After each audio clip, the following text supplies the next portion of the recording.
Welcome to my channel. Today I'll be sharing a recipe for stuffed cabbage rolls with buckwheat and mushrooms. As always, I invite new viewers to subscribe to my channel. I'll present a list of the necessary ingredients, which you can also find in the description below the video.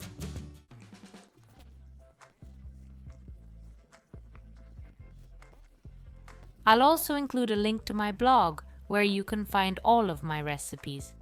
To prepare the filling, you'll need 200 g of cooked buckwheat, 3 handfuls of dried mushrooms, soak them beforehand, then cook until soft and chop into small pieces, 2 medium-sized fried onions, also chopped, and 1 egg.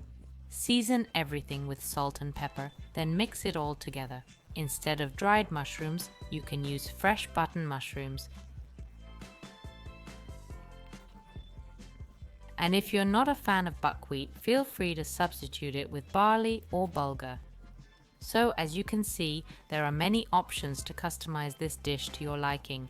You can add chopped fresh dill or parsley for more flavor and a nicer appearance inside the rolls.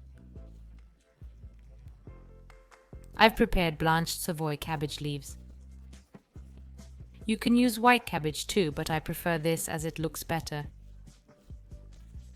Now, let's add the filling and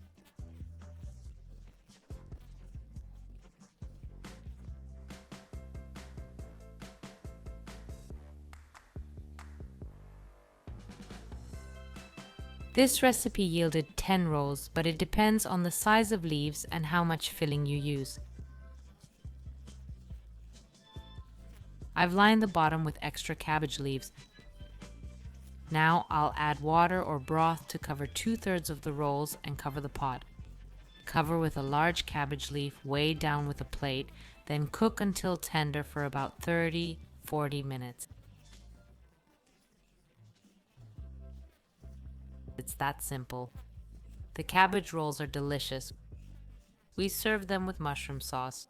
Try it, leave a comment, and watch my other videos. Find this and more recipes on my blog. Links below. Thanks and take care.